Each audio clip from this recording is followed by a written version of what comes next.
بصوا يا جماعه، احنا هنا بنعمل ماسوره مع لحمه. انا مبدئي بغسلها، اللي يقول لك ما اغسلش اللحمه ده حاجه تخص.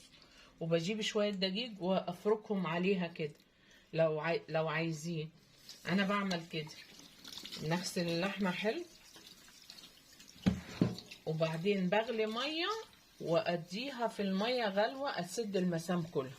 حتى لو لحمه ضاني او لحمه بلدي او اي نوع لحمه لازم اديها غلوه واحده واكبها بالميه واغسل الحله كويس واحط ميه نظيفه وبعد كده احط البهارات واقفل عليها لغايه ما تستوي مع بصله ناعمه مبشوره تديها نكهه غير البصله اللي احنا بنرميها العاديه في الشرب. هوريكم خطوه بخطوه. دلوقتي اللحمه شطفتها اني اهو. هتقليها بقى في ايه؟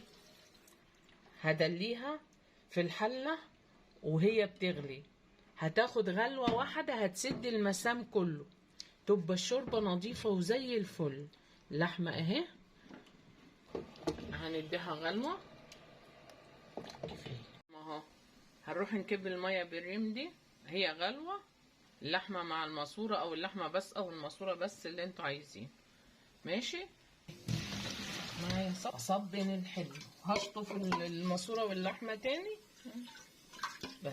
دلوقتي كبتيها غسلت الحله وهتحطيها ميه نظيفه تاني. هصبن الحله. بعد ما رمينا الميه اللي كان فيها الريم وكمه وحطينا ميه نظيفه وغليت، وبعد ما غليت حطينا فيها بصل صحيح وهنحط عليها برضو بصل مفروم ناعم، وهنحط كمان انا عايزاه. ماشي براحتكم يعني، احنا كده كده بناكل البصل الصحيح ده يعني.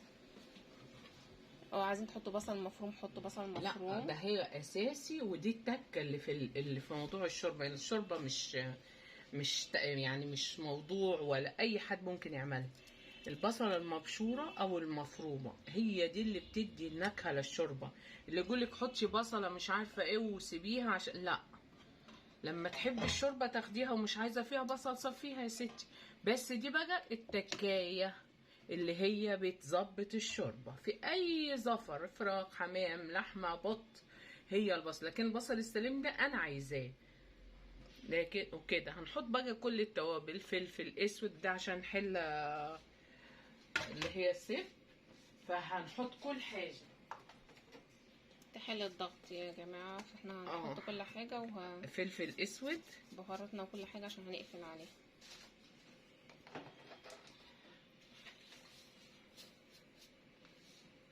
ملح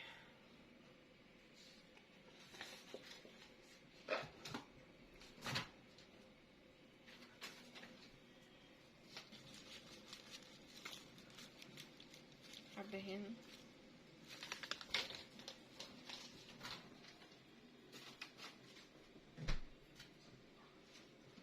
وهناخد قلب الطماطمايه. احنا هنعمل شاورما، هاخد قلب الطماطمايه وهاخد واحطها. المفروض بنحط نص طماطمايه عشان ايه؟ علشان حله ما تطوصش، حله الالومنيا ما تطوصش كده اهو.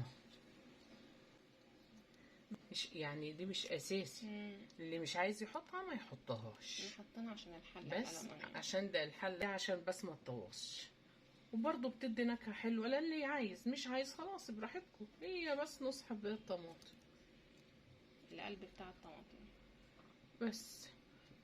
وهنغطس الحله كده. طبعا الحله لازم يكون الربع الاخراني ده فاضي، يعني بتاع الميه كده كتير. نزلنا شويه عشان حله الضغط. توكل على الله.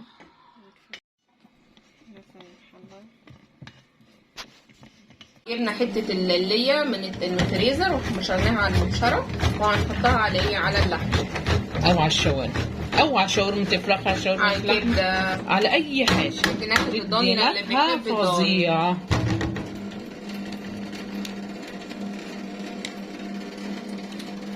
عاديه وعايزه نكهه الضاني. في ناس مش بتحب الضاني سبحان الله.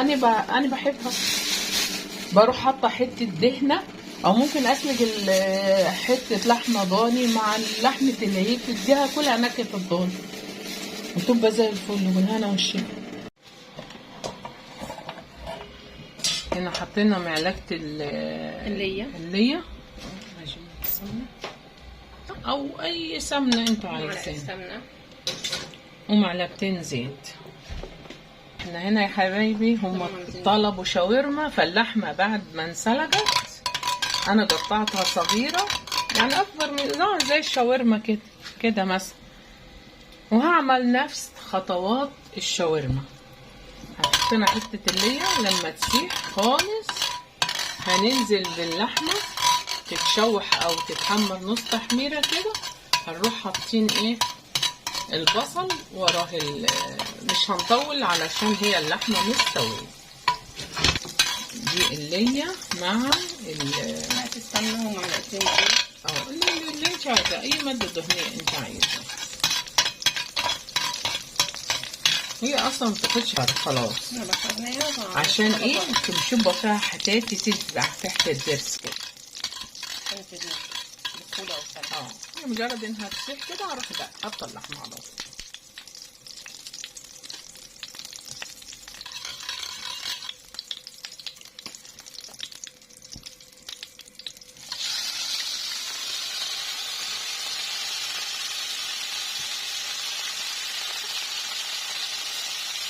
الشاورما بنتبلها قبل ما نحطها بمعلقه خل، فلفل اسود، شعرة حبهان، بتحطي معلقه خل، فص ثوم، وعصير بصل، كل اللي تحبيه تحطيه.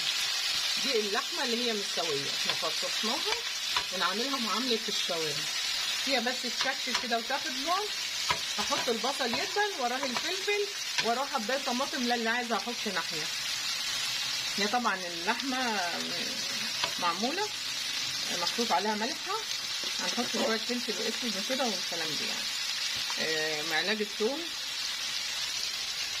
ثوم مع اللحمه.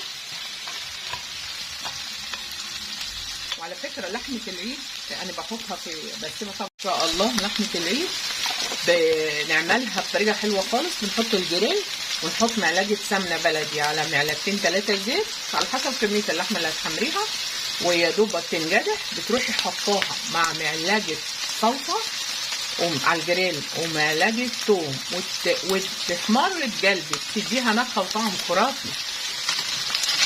يا جماعه احنا برضو ريحه اللية هنا ما شاء الله اللي احنا بشرناها. انا بحب اللية وبحب الضاني. بتحب ايدك ريحه جميله ما شاء الله، بتدي برضو طعم حلو. نكهه، هي نكهه وكده كده احنا مسويين اللحمه قطع كبيره ازاي، انا مقطعاها وهي بعد ما مستويه. احنا غيرنا راينا بعد ما سلقناها وعملناها شاورما.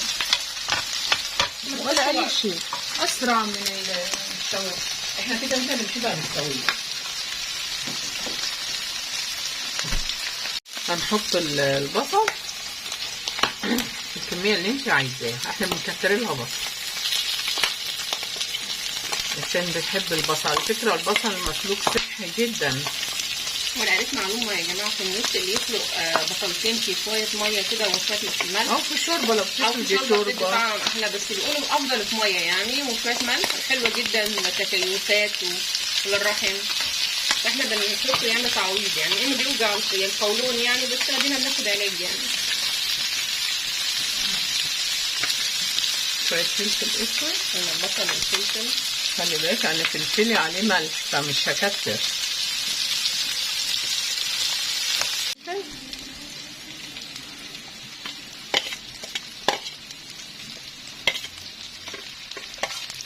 الطماطم دي هحطها في ناحيه للي بيحب الطماطم، مش هحطها دلوقتي يعني، بس الفلفل ياخد تشويحه مع اللحمه.